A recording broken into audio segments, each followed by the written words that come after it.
happy happy happy Mary is happy Mary is happy แค่ชื่อก็เท่แล้วหนังปี 2013 เป็นหนังของพี่เต๋อนวพลที่เราคุ้นหน้าคุ้นตากันเป็นอย่างดีหนังเรื่องนี้เป็นหนังแรกๆในชื่อแกที่เป็นแบบหนังยาวหนังขนาดใหญ่แล้วก็หนังนี้มีที่มาจาก410ทวิตของเด็กสาวที่ใช้ Twitter ที่ชื่อว่าแมรี่โรนีโดยตัวผู้กำกับเนี่ยก็เอามาตีความใหม่แล้วก็นำมาเป็นไดอะล็อกในการดำเนินเรื่องแบบไม่ปฏิปต่อบ้างปฏิปต่อบ้างก็คือยุคนี้เขายังเล่นทวิตกันอยู่ไหมวะน่าจะเล่นแล้วมั้งก็ X กลายเป็น X แล้วอีลอนมัสก์กูมาลงทีอะไรของแม่งก็ไม่รู้เดี๋ยวนี้กลับมาคือเวลาคนเราเล่นทวิตเนี่ยเวลามาโพสมันก็จะเหมือนโพสสเตตัสนะแล้วก็มันจะไม่ได้เป็นไทม์ไลน์แบบว่าวิต่อวิขนาดนั้นหรอกซึ่งมันก็อาจจะเป็นแบบว่าชั่วโมงบ้างเป็นวันบ้างมันไม่ได้ติดประต่อมันก็เหมือนกับหนังเลยที่พี่เต๋อเล่ามาบางทีมันก็เล่าติดกันบางทีมันก็กระโดดข้ามไทม์ไลน์ซึ่งสิ่งที่กูชอบเนี่ยคือเรื่องนี้แหละเรื่องที่พี่เต๋อเขาเลือกที่จะใช้ทวิตมาเป็นตัวดำเนินเรื่องถ้าได้ดูแรกๆเนี่ยอาจจะไม่ค่อยเก็ตเพราะว่าเรื่องมันดำเนินเรื่องแปลกมากเลยแม่งไม่มีโปรโลกไม่มีการเกริ่นเรื่องไม่มีอะไรแต่ถ้าเริ่มเก็ตได้ว่าทวิตโพสแบบไหนหนังเป็นแบบนั้นแม่งสนุกสัสใช่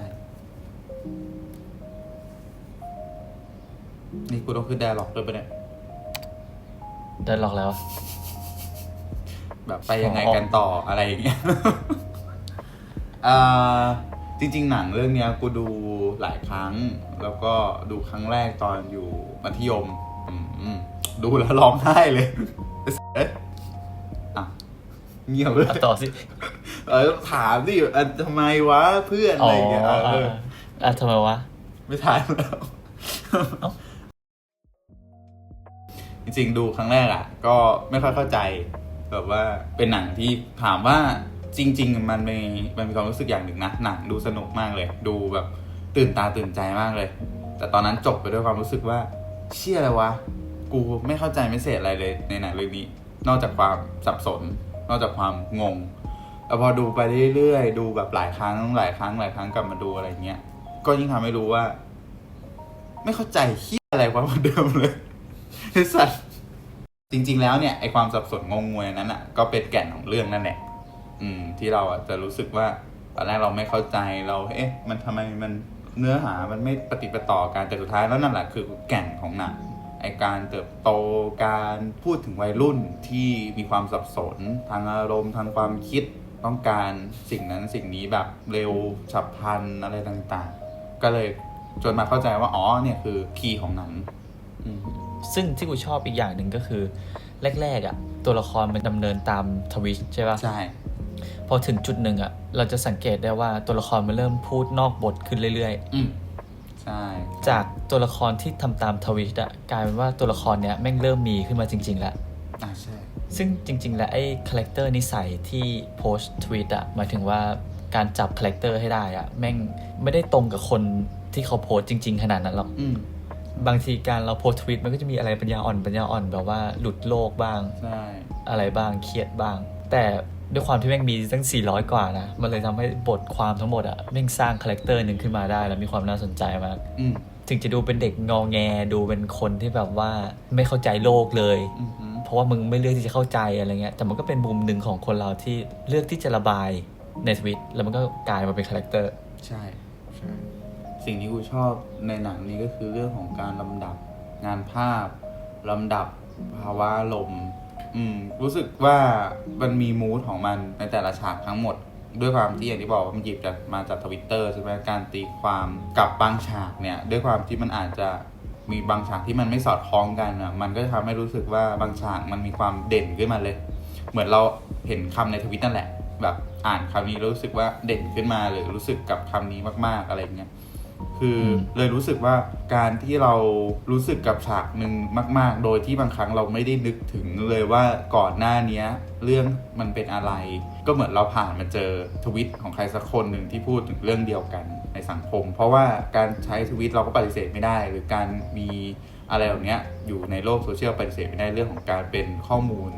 ที่อยู่ในโลกดิจิตอลก็คือดิจิตอลฟุตปรินท์อะไรอย่างเงี้ยใช่ก็เลยรู้สึกว่าอันเนี้ยไม่แน่ใจว่าเป็นความตั้งใจของตัวพี่เต๋อเองหรือเปล่าในการที่ทำให้ฉากแต่ละฉากมันมีมูดในตัวมันเองชัดเจนมากคือถ้าจะมองในเรื่องของงานภาพในหนังเนี่ยแม่งออกจะเป็นในทางเซอร์เรียลซะเยอะใช่ใช่ใช่คือมันอยู่เหนือความเป็นจริงซะมากในงานภาพข้างในนะใช่งานภาพก็จะมีเรื่องของโลจริงๆกูชอบเรื่องของโลมากเพราะว่าตอนแรกดูเนี่ยไม่มีความรู้สึกเลยว่าโลเคชั่นมันแปลกตาทั้งที่มาดูที่หลังว่าโลเคชั่นที่ใช้ทั้งหมดเนี่ยมันเป็นโลเคชั่นจำลองสมมติว่าเป็นการพูดถึงโรงเรียนอ่ะมันก็ไม่ได้ใช้โลเคชั่นที่เป็นโรงเรียนจริงๆมันแค่หยิบลักษณะของโลเคชั่นของโรงเรียนบางอย่างมาเช่นการมีคำขวัญการอยู่กันแบบนี้การมีสนามคือแบบมันเลยทำให้ความรู้สึกที่เรามีต่อโรงเรียนมันดูแปลกตาแต่เราดูไปเราก็เชื่อนะว่าเป็นโรงเรียนอ่ะเพราะว่าภาพบางอย่างมันมีภาพร่วมกันในความเป็นโรงเรียนคือในเรื่องของโลเคชันเนี่ยมันจะมีอีกเมสเสจหนึ่งที่ในหนังปรากฏขึ้นมาได้ชัดมากก็คือเรื่องของระบบการปกครองใช่ซึ่งมันจะคนละเรื่องกับทวิชเลยนะใช่เพราะว่าอันนี้เหมือนจะเป็นเกตหนึ่งที่พี่เต๋อเขาก็อยากจะเล่าร่วมขึ้นมาคือมันไม่ได้มีบอกในทวิชว่าแบบเคี้ยกูแม่งปกครองเหมือนปย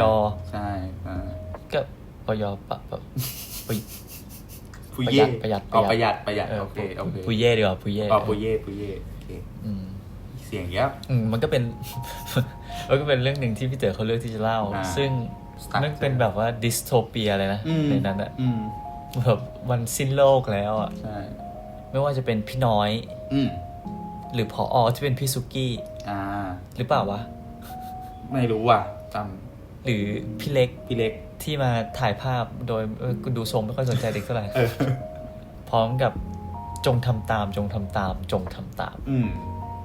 ปั่นซึ่งจริงๆอะไรพวกนี้เราก็ไม่จำเป็นต้องพูดเยอะแล้วมั้งเพราะว่าคนไทยแม่งโดนมาตลอดนะใช่ไม่ต้องบอกหรอกเราโดนกันมาหมดแล้วแต่ปัจจุบันคือในสมัยนั้นอาจจะเป็นเรื่องที่ค่อนข้างใหม่เพราะว่าเอาจริงย้อนกลับไปมันก็ไม่ใช่สิ่งที่เราพูดกันได้เอาพูดกันนั้นแหละเข้าใจว่าไอ้ความแรงกดทับนั้นก็คงพูดกันมาแล้วแต่ว่าทุกวันนี้มันชัดเจนชัดเจนมากขึ้นเห็นกันได้กว้างขึ้นอะไรอย่างเงี้ยใช่แม้ว่ามันจะมีการแบบเทิร์นลงอย่างสมูทในตัวแมนดี้แต่การสวิตช์อย่างหนึ่งที่ทรงพลังมากสำหรับกูตั้งแต่ดูครั้งแรกเลยคือการตายของเพื่อน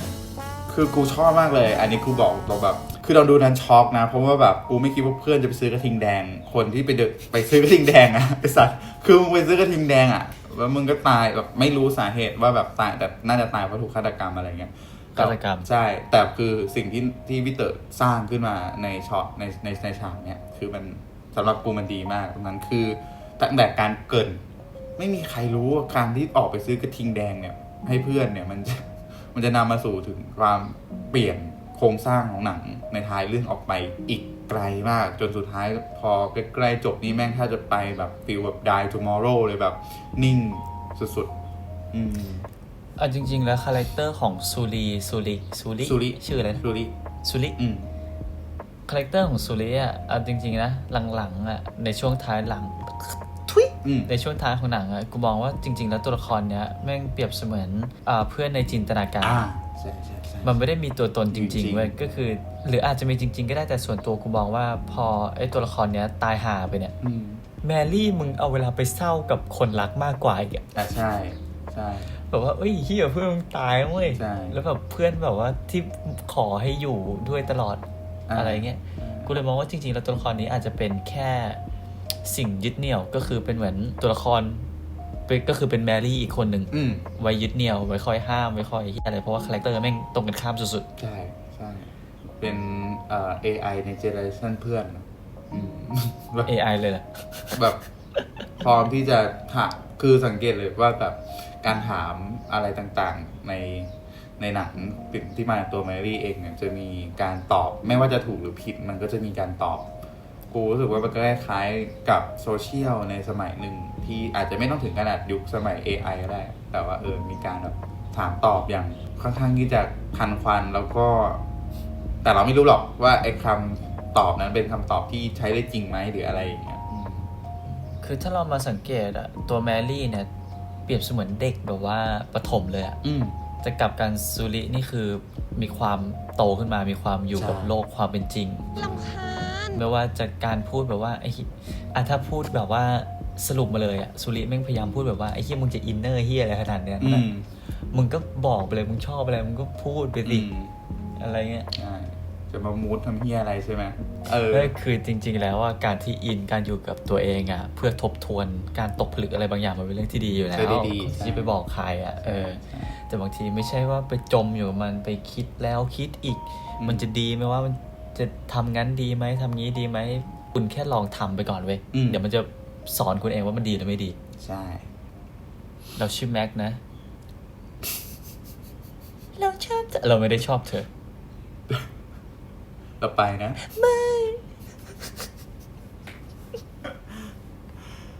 แล้วก็หนังเนี่ยประเด็นใหญ่ที่สุดมันคือเรื่องของการเติบโต อ่ะ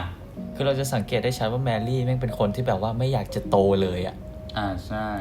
ซึ่งมันเป็นเรื่องที่ใครๆก็อยากทำนะใช่ป่ะแบบว่า ใช่ ไอ้เหี้ยไม่อยากทำงานหรอไม่อยากต้องไปเครียดกับสังคมกูอยากแบบว่าทำสิ่งที่ชอบอยู่อย่างเงี้ย ใช่ใช่